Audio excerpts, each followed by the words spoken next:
नमस्कार दोस्तों, स्वागत है आपका इस सेशन में। आज हम बात करेंगे जिन बच्चों का मुख्य परीक्षा 2020 किसी कारण से नहीं निकल पाया, उन पर चर्चा करेंगे कि क्या अब उनको करना चाहिए। वास्तव में अब क्या उनके पास ऐसी स्ट्रेटजी उनको अपनानी चाहिए कि आगामी जो जितने भी परीक्षाएं हैं, क्योंकि अभी एग्ज़ाम्स बहुत हैं, क्योंकि 20 में मेंस अगर हमारा नहीं हुआ तो कईयों का 19 का एडिशनल है, कईयों का 2021 का मेंस है, फिर 2022 की प्री की परीक्षा है। तो आगे हम क्या रणनीति अपनाएं, किस तरह से तैयारी को दिशा दें और क्या नई चीज़ करें जिससे कि कॉन्फिडेंस आए। क्योंकि अगर हम पुरानी स्ट्रेटजी या पुराने तरीके से ही कंटिन्यू करते रहे तो एक कॉन्फिडेंस आना बड़ा मुश्किल हो जाएगा। ठीक है, तो उस पर हम विस्तृत चर्चा करते हैं। कुछ पॉइंट मैंने नोट डाउन किए हैं जो बच्चों के डिस्कशन से या उनके फीडबैक से मैंने निकाले हैं। पहला है कारण। ठीक, तो कारण पे अगर हम चर्चा करें तो कई जो मेरा भी अनुभव यहाँ पर बता रहा हूँ और बच्चों का भी कि क्या अनुभव है। कारण का एक ये है कि कई सारे बच्चे थे जिनको पहले से ही जैसे कभी उनके 50 प्लस मार्क्स नहीं आए। ठीक है, टेस्ट वगैरह में जैसे मैं देखता हूँ तो बच्चों के टेस्ट में कंटिन्यूस कम नंबर आते हैं, पर फिर भी वो उनकी कॉपी लेते हैं और सीधे निकल जाते हैं। भाई, जब कहीं भी हम एक मेंटर से जुड़ रहे हैं और कोई अपना खुद का मूल्यांकन करवा रहे हैं और निरंतर उस मूल्यांकन में हमारे नंबर कम आ रहे हैं, तो नियम ये कहता है कि हमको वो जो अपनी रिपोर्ट है या जो अपनी कॉपी है उसको बहुत डिटेल में अपने मेंटर के साथ डिस्कस करनी चाहिए। ये बच्चे नहीं करते हैं। जैसे कई इसमें से ऐसे होंगे जिनके पहले से ही कम नंबर थे, कभी अच्छे नंबर नहीं आए। अब जैसे मान लो वो पहले टेस्ट में ही अपने कम नंबर है, तो अपन क्यों ना मेंटर के साथ, किसी टीचर के साथ बैठें और डिस्कस करें कि इसमें क्या खराबी है, किस तरह की चीज़ें हैं, क्या मुझे सुधारना है। पर बच्चे रुकते ही नहीं है, वो कॉपी लेते हैं और उस दिन या तो कुछ दुखी होते हैं या दोस्तों के साथ डिस्कस करते हैं, पर वैसी कंटिन्यूस ही परफॉर्मेंस बनी रहती है। ठीक है, एक कारण तो ये है। तो इस कारण को अब हमको समाप्त करना है कि अगर हमारे निरंतर कम मार्क्स हैं तो या आपके पूरे डिटेल में लिखा रहता है कमेंट में कि आपके नंबर क्यों कम है, ये पूरा कमेंट रहता है डिटेल से। ठीक है, मैं अपने यहाँ की बात करूं तो आपके पास पूरा कमेंट रहता है कि आपका ये पॉजिटिव है और ये नेगेटिव है। आप पॉजिटिव को और सुधारने की कोशिश कीजिए। और चलो मान लो आपकी कॉपी में मान लो पहले टेस्ट में आपके 40 मार्क्स हैं, ठीक है, और बहुत सारे कमेंट हैं, उनमें से आपने 10 कमेंट मेजर भाई हर क्वेश्चन में कमेंट है, उनमें से आपने 10 शॉर्ट आउट किए कि मेजर मेरी ये कमियां हैं। अब 10 में से अगले टेस्ट में 3 या 4 कमियों को टारगेट कर लो कि मैं अब ये 3 या 4 कमियां अगले टेस्ट में दूर करूंगा या करूंगी। ठीक है, तो वो एक निरंतर प्रक्रिया बन रही है कि इसमें निरंतर हम सुधार कर रहे हैं और कल को ये तय है कि हमारे नंबर बढ़ेंगे। तो ये तो ठीक बात है भाई, ये बिल्कुल गलत बात नहीं है कि पहले टेस्ट में हमारे कम नंबर आए, ये कतई गलत नहीं है। क्योंकि ठीक है भाई, हमारा लेवल है ये कि अब हम यहाँ से जर्नी स्टार्ट कर रहे हैं, पर जर्नी ऐसी होनी चाहिए कि जिसमें निरंतर सुधार हो, निरंतर सुधार हो। कई बच्चों का जैसे हम हर बच्चे का हर टेस्ट का हमारे पास रिकॉर्ड रहता है, एक प्लॉटिंग रहती है। कई बार हमने बोला भी उनसे कि आप आइए और मिलिए, लेकिन चूंकि पीक टाइम पर इतना बर्डन रहता है कि हम सभी को इंडिविजुअल नहीं बुला पाते। तो आपको अगर लग रहा है कि हम एक ही स्कोर पे आके कहीं 55 पे आके और अब स्टैग्नेंट हो गए, अब हमारे नंबर नहीं बढ़ रहे, तो बिल्कुल आपको आगे आना चाहिए और हमसे डिस्कस करना चाहिए कि मेरे क्यों नहीं नंबर बढ़ रहे हैं या मैं क्या करूं। ठीक है, तो ये वाली सिचुएशन अब हमको आगे से अगर इस तरह का हमारे नंबर हैं तो हमको टीचर से मिलना है, मेंटर से मिलना है और हमारी कॉपी डिटेल में खुद भी एनालिसिस करनी है और उन लोगों के साथ बैठ के भी एनालिसिस करना है। तो पहली बात तो ये है, ठीक है, कारण में कि जब हमको बताया जा रहा है कि आपका परफॉर्मेंस निरंतर कम है तो उनके कारण ढूंढ के उस पर काम करना है। पहला तो ये। दूसरा जो कारण की ही मैं अगर बात करूं तो दूसरा कारण ये है कि जैसे कई बच्चे ड्यूरिंग द टेस्ट या ड्यूरिंग द प्रिपरेशन जब तैयारी करते रहते हैं तब वो ठीक परफॉर्म करते हैं। क्यों? दो चीज़ें हैं। एक तो बहुत लिमिटेड टाइम में, जैसे एक वीक में आपको एक यूनिट या कुछ पार्ट दिया जाता है तो उसको आप ठीक से परफॉर्म कर लेते हो, ठीक है, कि भाई ये वीक में मैंने इतना तैयार किया और उसमें ठीक ठाक मेरे नंबर आ गए। और दूसरा, एक तो टॉपिक लिमिटेड रहते हैं तो उसमें आप ठीक प्रदर्शन कर लेते हो। दूसरा कि ज़्यादातर यूनिट वाइज टेस्ट होते हैं तो 1.5 घंटे का राइटिंग होता है ना, 1.5 घंटे का राइटिंग होता है। तो इस 1.5 घंटे में और लिमिटेड टॉपिक में आप ठीक तैयार कर लेते हो, ठीक परफॉर्म कर लेते हो। लेकिन जब पूरा 3 घंटे का टेस्ट होता है और पूरा पेपर आता है, ठीक है, पूरा पेपर आता है, तब आपका परफॉर्मेंस थोड़ा बिगड़ जाता है। मतलब ये मैंने देखा है जनरली कि 25-30 नंबर आपके कम पड़ जाते हैं। अगर आपके 180 आ रहे हैं तो आप 150 से नीचे चले जाते हैं और वहीं हम इस तरह के परफॉर्मेंस से और हम वहाँ बाहर हो जाते हैं। तो आप जैसे हम जो टेस्ट सीरीज डिज़ाइन करते हैं वो इस तरह की करते हैं कि उसमें हर सिचुएशन में आपको टेस्ट देने का मौका मिलता है। जैसे पहले यूनिट वाइज आप देते हैं, फिर आप कंप्लीट पेपर देते हैं, ठीक है, और ये चाहे ये भी 1.5 घंटे का हो, ये भी 1.5 घंटे का हो, और फिर 3 आवर्स का आपका एक पूरा सेशन होता है। तो आप पूरा फॉलो कीजिए, यहाँ से लेकर यहाँ तक पूरा फॉलो कीजिए। और आपने जब देखा ये अपनी प्रिपरेशन का फेज है कि हम जब मेंस का सिलेबस अच्छे से तैयार कर रहे हैं, ये वो फेज है, ठीक है। और ये वाली फेज है जब हम परफॉर्म कर रहे हैं, ठीक है, कि हमने तैयार कर लिया है और अब हम परफॉर्म कर रहे हैं। तो इस पे भी आप पर्याप्त ध्यान दीजिए, इस वाले मुद्दे पे, ठीक है। तो ये भी आप 1-2 सेट जरूर लगाइए और फिर आपके नंबर देखिए आप, ठीक है। जैसे मान लो ये भी हो सकता है कि जैसे वीक में आपने एक ऐसा दिया 130 वाला और एक 3 आवर्स वाला दिया। कई बच्चे हैं जो 2 यूनिटों को जोड़कर भी कंबाइंड पूरा करते हैं, ठीक है, कंबाइंड टेस्ट लिखते हैं, तो उससे उनका परफॉर्मेंस सुधरता है। तो एक कारण ये हो गया। पहला हुआ कि हमारे कम नंबर आ रहे हैं, फिर भी हम उसको निरंतर करते जा रहे हैं, निरंतर कंटिन्यू करते जा रहे हैं, उस पर और कोई आगे काम नहीं कर रहे हैं। दूसरा हुआ कि हम एक स्पेसिफिक सिचुएशन में ही खुद को ट्रेंड कर रहे हैं, जैसे एक छोटा टॉपिक और 1.5 घंटे का टेस्ट, और हम निरंतर 3 घंटे का पेपर और लगातार 6 दिन, तो उस सिचुएशन में हमारा थोड़ा परफॉर्मेंस बिगड़ता है। जैसे जनरली जो बच्चों से बात की और उनका फीडबैक है, उनका ये है, सर पहले दूसरे और इवन दूसरे 2 पेपर और इवन तीसरे पेपर में भी कुछ जाके, पर तीसरे पेपर से हमारी हालत खराब होने लगती है। क्यों? क्योंकि जैसे पहले पेपर में थोड़ा सा एग्जर्शन होता है, हम सोते नहीं है प्रॉपर और उस तरह से, दूसरे में होता है, तीसरे में वो एग्जर्शन हमारी परफॉर्मेंस पर हावी होने लगता है और उससे हमारी परफॉर्मेंस बिगड़ने लगती है। इन सब सिचुएशन के लिए हम शॉर्ट नोट्स एडवाइज करते हैं। और जैसे लाइव आंसर राइटिंग में तो हम कंपल्सरी बनवाते हैं, पर कई बार बच्चे क्या होते हैं कि ठीक है सर टाइम नहीं है, सर उस तरह का है कि टॉपिक ही कवर नहीं हो पाता है ना, इस तरह का एक थोड़ा सा बहाना बनाकर और उस शॉर्ट नोट से स्किप हो जाते हैं।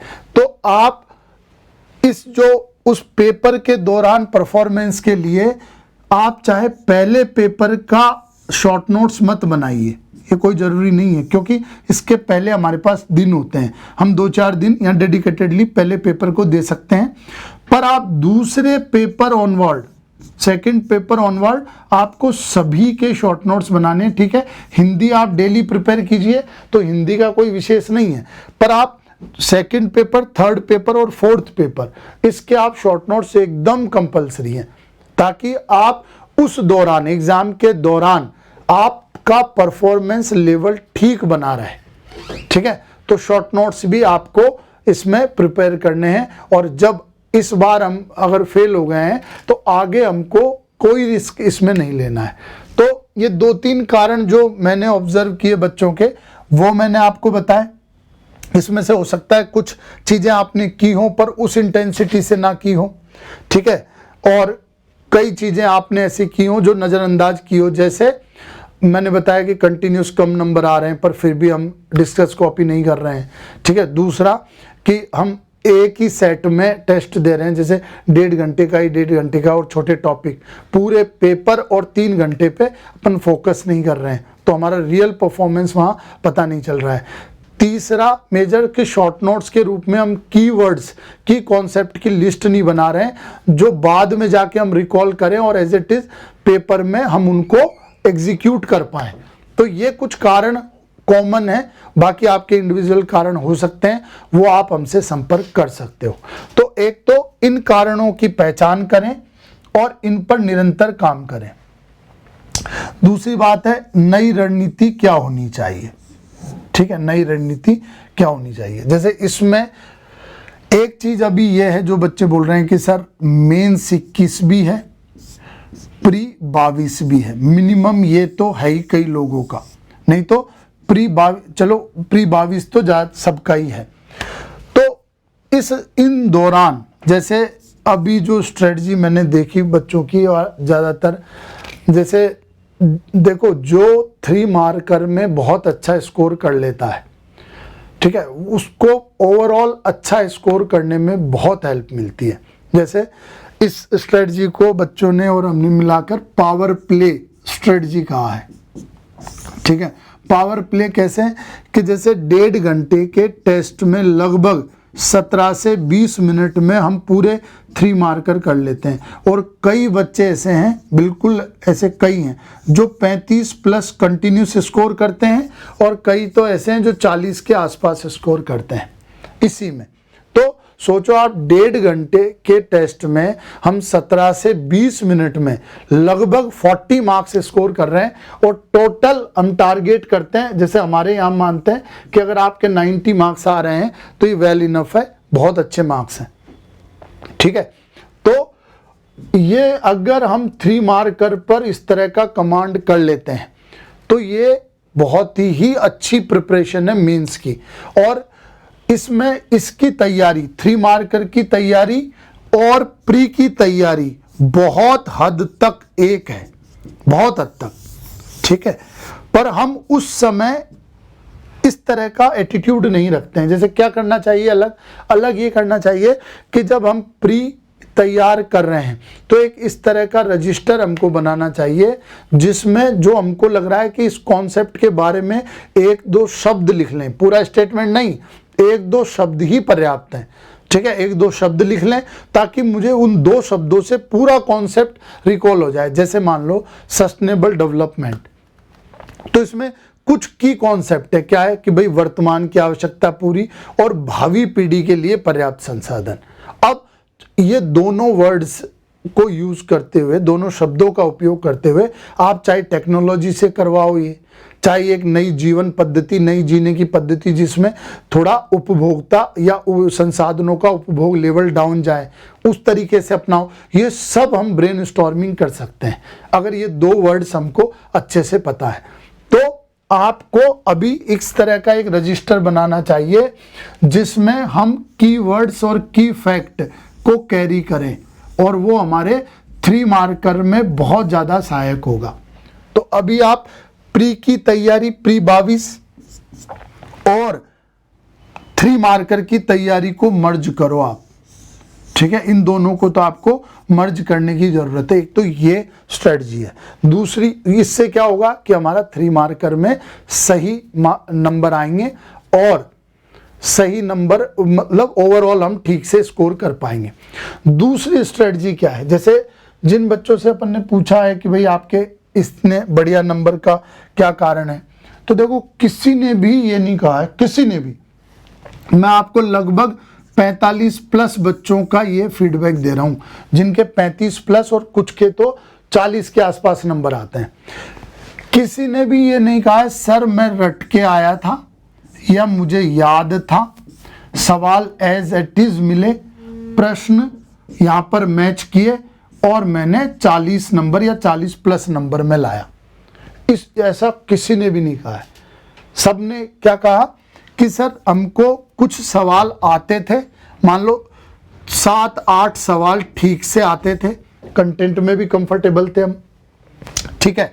फिर सर हम 3-4 सवाल ऐसे थे जिनके लिए हमने एफर्ट लगाया सर, है ना, मतलब 4-5 सवाल ऐसे थे जिनमें बहुत एफर्ट लगाया, तो और फिर 2-4 सवाल ऐसे थे जिनका हमने अब बहुत ज़्यादा अंदाजे का उपयोग करके सवाल किया और हमारे 2-1 नंबर आ गए। ये सवाल ऐसे थे जिनमें 3 नंबर आए, ये सवाल ऐसे थे जो 2.5 और 3 के आसपास हमारे कुछ में आ गए। तो कहने का मतलब ये है कि कुछ हमारा कंटेंट, मतलब जैसे अपन बोलते हैं ना 3 मार्कर में कि 3 पॉइंट लिखने हैं, तो एक पॉइंट, पहला वाला पॉइंट याद आ जाता है, ठीक है, पहला वाला पॉइंट याद आ जाता है, तो मतलब कॉन्सेप्ट पता रहता है, उसके आसपास की चीजें हमको पता रहती है। लेकिन वो बच्चे अभ्यास से ये क्षमता विकसित कर लेते हैं कि दूसरा पॉइंट और तीसरा पॉइंट भी ठीक ठाक चिपका देते हैं वो, ठीक है, दूसरा पॉइंट और तीसरा पॉइंट भी इस तरह से उससे निकालते हैं, उस पहले पॉइंट से डिराइव करते हैं कि वो 2.5-3 नंबर वहां पर दे देता है। तो ये अभ्यास से आएगा, मतलब उत्तर बनाना उनको आता है, how to make good answers, ये उनको आता है, ठीक है। तो ये आंसर बनाना सबने ये बोला है, 100% का फीडबैक मैं बता रहा हूं आपको। किसी ने भी ये नहीं बोला कि सिर्फ सर रटने से आया है, ये किसी ने नहीं बोला कि सर हमने अभ्यास कर करके थोड़ा आंसर बनाने की क्षमता जनरेट की है, उससे हमने हमारे इतना अच्छा स्कोर आया है। और ये सिर्फ 3 मार्कर में नहीं, ये 5 मार्कर में और 11 मार्कर में भी कारगर है, और केवल यही कारगर है, ठीक है। हमको एग्जैक्ट कौन है ऐसा जिसको हर सवाल में 3-3 पॉइंट रटे हुए हैं, बिल्कुल नहीं है, ठीक है। पहला पॉइंट याद आता है ज़्यादातर को, और दूसरा और तीसरा पॉइंट वो शानदार बनाते हैं।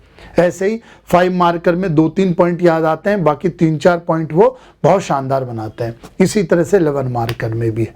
तो कंक्लूजन का मतलब रणनीति में एक ये कि अभ्यास इतना करना है कि हमको अच्छे आंसर बनाने आने चाहिए, हमको उत्तर बनाना आ जाए, ये इतना प्रैक्टिस हमको करना है, ठीक है, ये एकदम जरूरी है। तो रणनीति में 2 चीजें मैं यहाँ मेजर आपको बता देता हूं।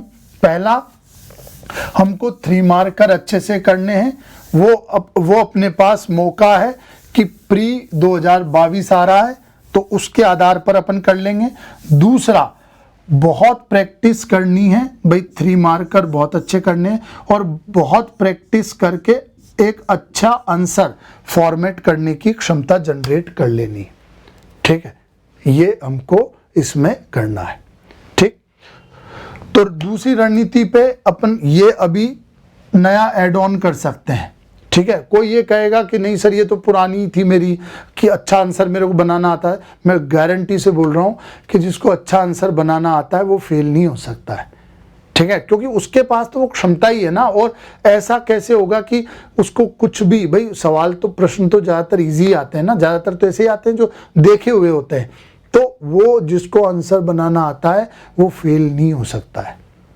अब ये अलग बात है कि किस लेवल का आंसर अपन फॉर्मेट कर पाते हैं, फॉर्मुलेट कर पाते हैं, किस लेवल का आंसर हम डिजाइन कर पाते हैं, वो अलग बात है। अब जितना अभ्यास करते जाएंगे, इसमें सीधा है, प्रैक्टिस डायरेक्टली प्रोपोर्शनल है एक्यूरेसी के। जितना प्रैक्टिस करते जाएंगे उतनी एक्यूरेसी, उतनी सटीकता हमारी बढ़ती जाएगी। क्लियर बात है, इसमें कोई शॉर्टकट नहीं है, ठीक है। तो ये दूसरा, हम इसमें मेजर जो मैं कहूंगा वो आंसर बनाना आपको आना चाहिए, आंसर फॉर्मेशन। थर्ड पे आते हैं विकल्प पटवारी। देखो, जिनको अब जो मान लो मेंस नहीं निकला है, ठीक है, 20 नहीं निकला है, और वो अब ये 2 ऑप्शन है, या तो वो पटवारी में पहले चले गए थे और अच्छा प्रदर्शन कर रहे हैं, मतलब अच्छा प्रदर्शन मतलब 150 के आसपास, या वो पटवारी में अब जाने की सोच रहे हैं।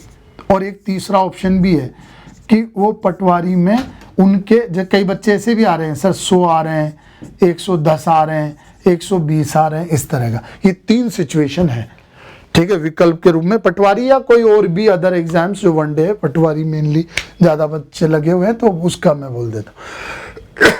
तो 150 जिनका आ रहा है वो बहुत अच्छे से तैयारी करें इसी में और एक नौकरी ले लें वो, ठीक है। अभी आगे देखेंगे कि भाई अभी प्री को भी टाइम है, मेंस को भी टाइम है, तो आप पटवारी कंटिन्यू रखें और आप जॉब सिक्योर कर लें। या एक स्ट्रेटजी तो ये है, बिल्कुल सिक्योर करनी है। रिजल्ट आया उससे कोई इम्पैक्ट नहीं पड़ना चाहिए, नेगेटिव पॉजिटिव कुछ नहीं, बाद में सोचेंगे। सब अपनी तैयारी में क्या गलतियां थी, क्या रणनीति सही थी गलत थी, ये सब बाद में सोचेंगे। अभी वो नौकरी लेनी है हमको, जो भी वनडे जो भी अदर एग्जाम्स है, चाहे टीचर हो, पटवारी हो, जो भी हो।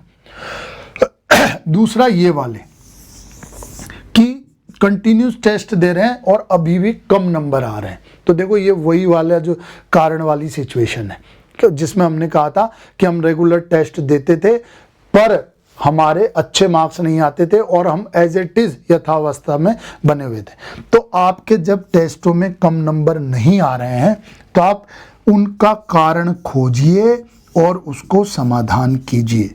जैसे कई बच्चे बोलते हैं सर मेरे नंबर ही नहीं आ रहे, क्या मैं गिव अप कर दूं, क्या मैं हट जाऊं इसमें से, क्या मैं छोड़ दूं, मेरा पटवारी में नहीं होगा। अरे तो भैया एफर्ट लगाया है तो और उसको सुधार करो, ठीक है। और सुधार करके आप देखो, कई बच्चे ऐसे सर मेरे से मैथ्स नहीं होगा, मेरे से रीजनिंग नहीं होगा।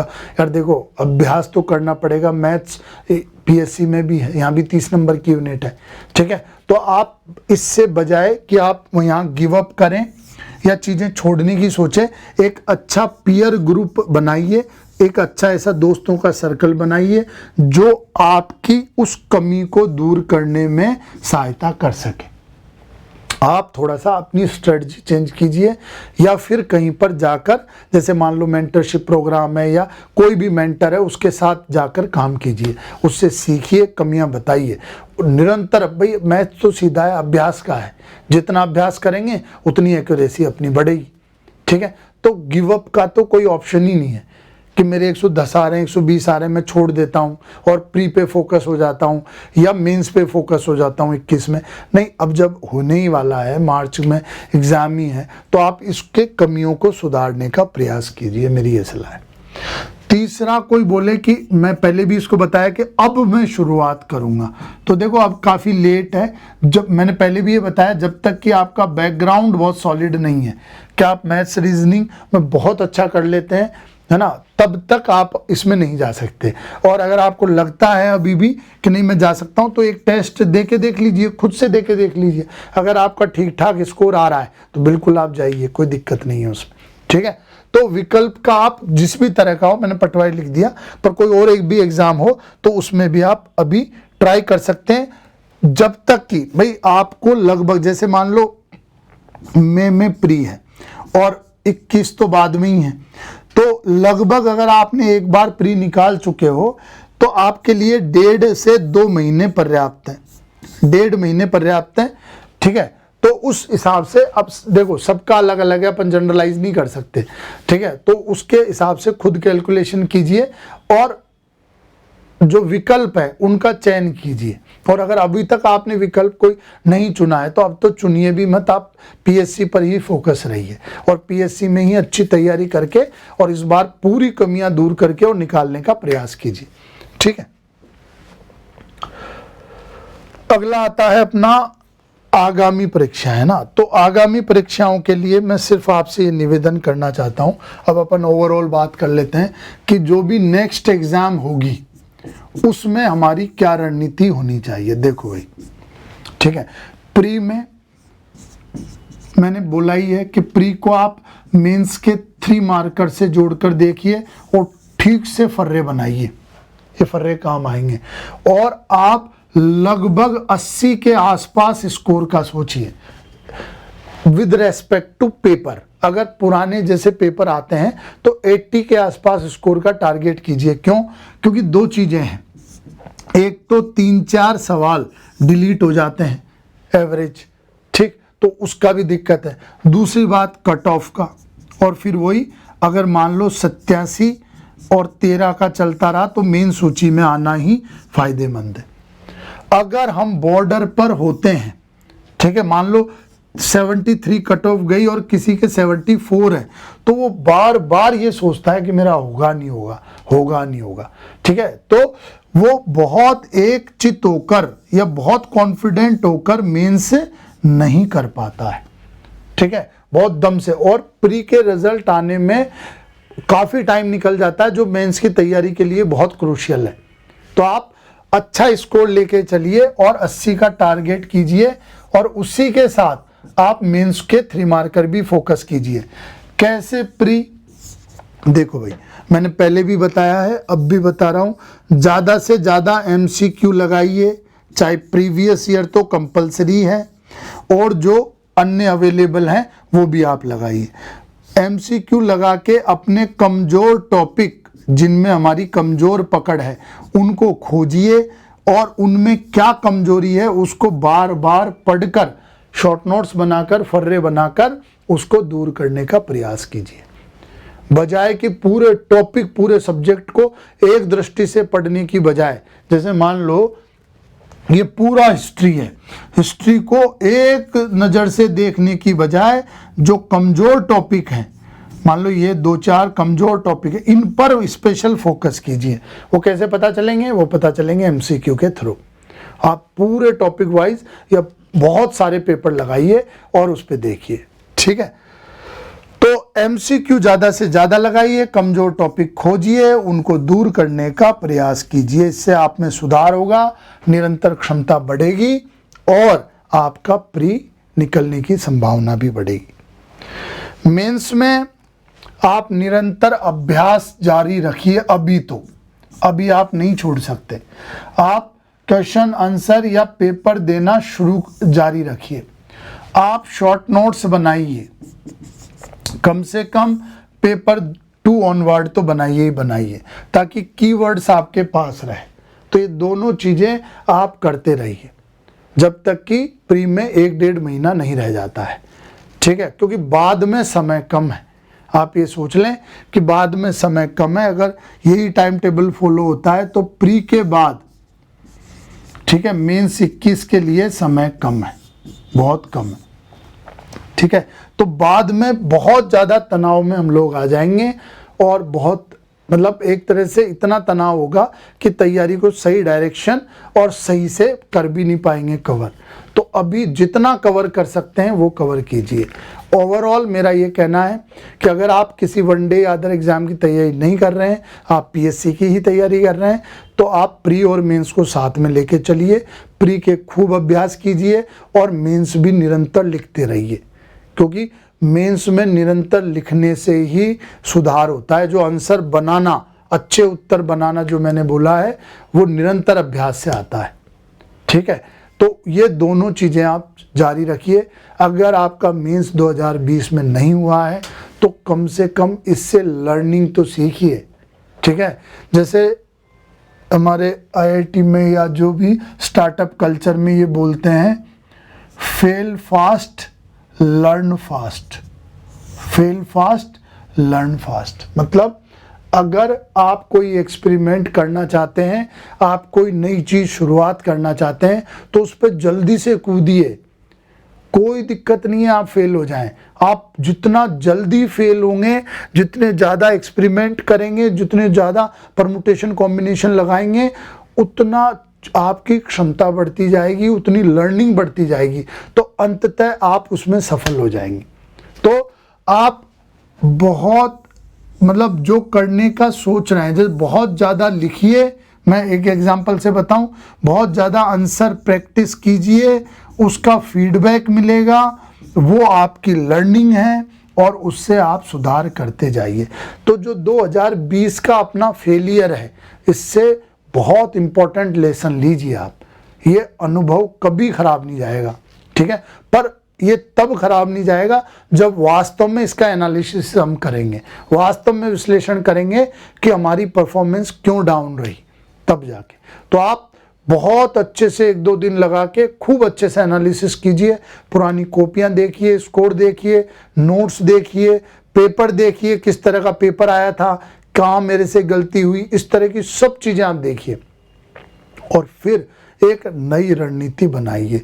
अगर आपको उस रणनीति बनाने में, कुछ समझने में, कोई एनालिसिस समझने में कोई दिक्कत है तो आप बिल्कुल मिलिए, आप फ़ोन पे बात कीजिए, जो इनपुट लेना चाहते हैं, जो डायरेक्शन तय करना चाहते हैं वो आप कीजिए, ठीक है। लेकिन कॉन्फिडेंट रहिए भाई, ठीक है। और ये बहुत अच्छी बात है कि चीज़ें बहुत ज़्यादा आ रही हैं लगातार, ठीक है, कि भाई प्री आ गया है, प्री का है, मेंस 21 है, ठीक है, तो बहुत सारी चीज़ें पेंडिंग पड़ी हुई हैं। तो आप ये तो बोल नहीं सकते कि इस लर्निंग को मैं कहाँ यूज़ करूँगा, ये लर्निंग तुरंत आपका यूज़ में आएगा। तो आप पर लर्न तो कीजिए, कम से कम कुछ चीज़ें तो निकालिए अपनी कि ये मेरी गलतियां हैं और अब मैं इन गलतियों को नहीं रिपीट करूंगा। एक लास्ट में मेरा निवेदन ये है कि अगर आपके प्री या मेंस के पेपर में निरंतर कम नंबर आ रहे हैं तो आप घर पे मत बैठिए, आप उस पेपर को अपने मेंटर, अपने टीचर के पास ले जाइए और उनसे क्वालिटी टाइम लेकर उनसे बहुत डिटेल में डिस्कस कीजिए। क्वालिटी टाइम मैंने ये मेंशन किया है, मतलब वो भी एकदम फ्री रहें, आप भी फ्री रहें, और वो कम से कम 1-1.5 घंटे का क्वालिटी डिस्कशन हो जिसमें आपका पूरा एनालिसिस होना चाहिए, पूरे आपकी कमी और आपके पॉजिटिव पर डिस्कस किया जाना चाहिए, ठीक है। बिल्कुल आप पढ़ते रहिए, जो कुछ भी डाउट है आप डिस्कस कीजिए, फीडबैक दीजिए, हम जितना सुधार कर सकते हैं सुधार करने का प्रयास करेंगे। भाई जो भी आपकी कमियां हैं उनको निकाल कर और उन पर साथ में काम करेंगे, ठीक है। Thank you very much.